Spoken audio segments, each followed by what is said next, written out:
സംസ്ഥാന സർക്കാരിനെതിരെ മുൻ മന്ത്രി എം പി രാജേഷ്. UDF പ്രാദേശിക വികസനം അട്ടിമറിക്കുന്നുവെന്ന് എം പി രാജേഷ് ആരോപിച്ചു. അന്നത്തിൽ പോലും രാഷ്ട്രീയം കലർത്തുകയാണ് UDF എന്ന് പറഞ്ഞ രാജേഷ് ലീഗ് VD സതീശന് നട്ടല്ലടിയറ വെച്ചുവെന്നും കുറ്റപ്പെടുത്തി. തദ്ദേശ സ്ഥാപനങ്ങൾക്കുള്ള തുക സർക്കാർ ഇതുവരെയും അനുവദിച്ചില്ലെന്നും പദ്ധതികളെല്ലാം പ്രതിസന്ധിയിലാണെന്നും എം പി രാജേഷ് ആരോപിച്ചു. മുഖ്യമന്ത്രി കൈകാര്യം ചെയ്യുന്ന ധനകാര്യ വകുപ്പാണ് ഫണ്ട് നൽകേണ്ടത്. പക്ഷേ ബോധപൂർവം പണം നൽകാതെ പിടിച്ചുവച്ചിരിക്കുകയാണ്. 1200-ലേറെ വരുന്ന തദ്ദേശ സ്ഥാപനങ്ങൾ നിശ്ചലാവസ്ഥയിലാണ്. അംഗൻവാടി പോഷകാഹാര പദ്ധതി, പാലിയേറ്റീവ് കെയർ പദ്ധതികളെല്ലാം അവതാളത്തിലായെന്നും അദ്ദേഹം ആരോപിച്ചു. കേന്ദ്ര ധനകാര്യ കമ്മീഷന്റെ ശുപാർശകളിലെ അസന്തുലിതാവസ്ഥ പരിഹരിക്കാൻ വേണ്ടി അടിയന്തരമായി സംസ്ഥാന ധനകാര്യ കമ്മീഷൻ സപ്ലിമെന്ററി റിപ്പോർട്ട് കൊടുത്തിട്ട് അതൊന്ന് അസംബ്ലിയിൽ വെക്കാൻ പോലും തയ്യാറായില്ല എന്ന് പറഞ്ഞാൽ എന്തൊരു സർക്കാരാണ്? സോഫ്റ്റ്വെയറിൽ വേണ്ട ക്രമീകരണം പോലും ഇതുവരെ നടത്തിയിട്ടില്ല, അതിന് വാലിഡേഷൻ നടത്തിയിട്ടില്ല. എന്താണ് ഇവരുടെ മുൻഗണന എന്താണെന്ന് നമ്മൾ കണ്ടതാണ്. ബക്കാഡിയുടെ ഫയൽ 3 ദിവസം കൊണ്ട് പൊങ്ങിയല്ലോ. 3 ദിവസം കൊണ്ട് മുഖ്യമന്ത്രിയുടെ അടുത്തെത്തി, അംഗീകാരം കൊടുത്തു, ബജറ്റിൽ വെച്ച് പ്രഖ്യാപിച്ചല്ലോ മദ്യ കമ്പനിക്ക് നികുതി ഇളവ് കൊടുക്കാനുള്ളത്. അപ്പൊ മുൻഗണന അതാണ്. ലീഡർ നിയമനം, RSSകാരെ മുഴുവൻ ലീഡർമാരായിട്ട് നിയമിക്കാൻ ചടുലമായിട്ട് ഫയൽ നീങ്ങിയല്ലോ. അപ്പൊ അതൊക്കെയാണ് മുൻഗണന. കേരളത്തിൽ അംഗൻവാടി കുട്ടികളുടെ പോഷകാഹാര വിതരണം മുടക്കിയ,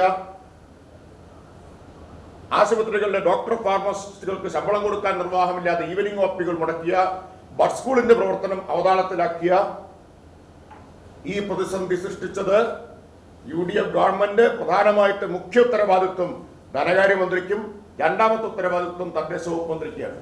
ലീഗിന്റെ മന്ത്രി ഒന്നും ഇടുന്നില്ല. സ്പെയിൻ മെസ്സിയെ പൂട്ടിയതുപോലെ ലീഗിനെ പൂട്ടിയിരിക്കുകയാണ് മുഖ്യമന്ത്രി.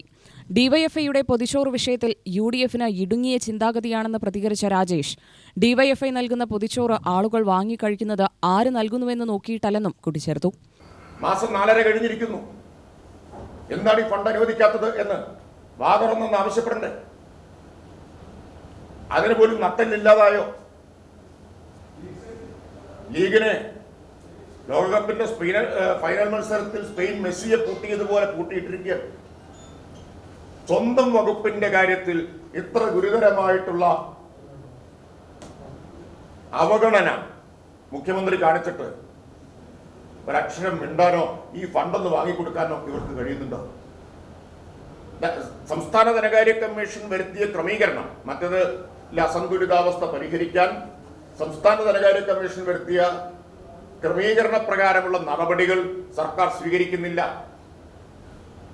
നടപടി സ്വീകരിക്കേണ്ടത് ആരാണ്? ധനകാര്യ വകുപ്പാണ്. മുഖ്യമന്ത്രി നേരിട്ട് നേതൃത്വം കൊടുക്കുന്ന ധനകാര്യ വകുപ്പ്. അതിലിടപെടേണ്ടത് ആരാണ്? തദ്ദേശ വകുപ്പാണ്. ലീഗിന്റെ മന്ത്രിയാണ് തദ്ദേശ വകുപ്പിന്റെ മന്ത്രി. നോക്കൂ, കേരളത്തിലെ തദ്ദേശ സ്ഥാപനങ്ങളുടെ 1200 തദ്ദേശ സ്ഥാപനങ്ങൾ ഇന്ന് നിശ്ചലാവസ്ഥയിലാണ്, പരിപൂർണമായ സ്തംഭനത്തിലാണ്. അത് ജനങ്ങളെ ബാധിക്കുകയാണ്. ഏതെല്ലാം തരത്തിലാണത് ജനങ്ങളെ ബാധിച്ചുകൊണ്ടിരിക്കുന്നത്? എല്ലാ വികസനക്ഷേമ പ്രവർത്തനങ്ങളും സ്തംഭിച്ചതിലൂടെയാണ് അത് ഇന്ന് തദ്ദേശ സ്ഥാപനങ്ങളുടെ പ്രവർത്തനത്തെ അട്ടിമറിച്ചിട്ടുള്ളത്. അംഗൻവാടി പോഷകാഹാര വിതരണം, അംഗൻവാടികളിലെ പോഷകാഹാര വിതരണം പൂർണ്ണമായിട്ട് നിലച്ചിരിക്കുകയാണ്. പാലിയേറ്റീവ് പ്രവർത്തനം പൂർണ്ണമായിട്ട് നിലച്ചിരിക്കുകയാണ്. ബഡ് സ്കൂളുകൾക്ക് ഈ ഫണ്ട് കിട്ടാത്തത് കൊണ്ട് ബഡ് സ്കൂളിലെ അധ്യാപകരുടെയും ജീവനക്കാരുടെയും വേതനം, കുട്ടികളെ കൊണ്ടുവരുന്ന വാഹനത്തിന്റെ പൈസ, ഭക്ഷണത്തിന്റെ പൈസ ഒന്നും കൊടുക്കാൻ നിർവാഹമില്ലാത്ത സ്ഥിതിയാണ്. ഇപ്പൊ ഹോസ്പിറ്റലുകളിൽ പകർച്ചവ്യാധി പടർന്നു പിടിക്കുകയാണ്. ഹോസ്പിറ്റലുകളിൽ ഡോക്ടർ, ഫാർമസിസ്റ്റ് എന്നിവരെയൊക്കെ ഏർപ്പെടുത്തിയിട്ടുണ്ട്.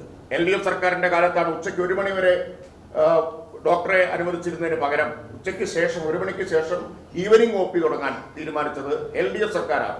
അതിനുവേണ്ടി ഡോക്ടറെയും ഫാർമസിസ്റ്റിനെയും അധികമായി വെക്കാൻ തദ്ദേശ സ്ഥാപനങ്ങൾക്ക് അനുമതി കൊടുത്തത് LDF സർക്കാരാണ്. ഇപ്പൊ ഈവനിംഗ് OP മുടങ്ങിയിരിക്കുകയാണ്. എല്ലായിടത്തും ഈവനിംഗ് OP മുടങ്ങിയിരിക്കുക. കാരണം ശമ്പളം കൊടുക്കാനില്ലാതെ വന്നതോടുകൂടി ഡോക്ടർമാരും ഫാർമസിസ്റ്റുകളൊക്കെ ജോലി ഉപേക്ഷിച്ച് പോയി. മാസം 4.5 കഴിഞ്ഞല്ലോ. UTV news, Palakkad.